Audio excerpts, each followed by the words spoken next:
Selamat tengah hari dan salam sejahtera kepada Encik. Saya Elsa Tishan. Dan saya Naib.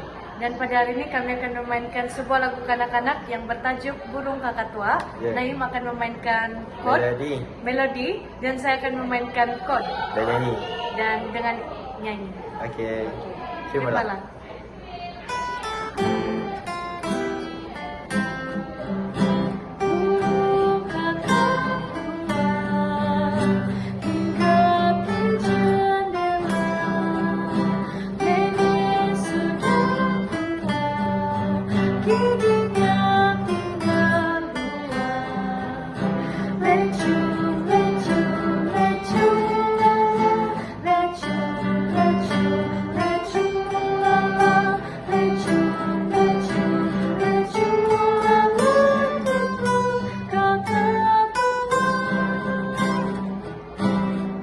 Terima kasih.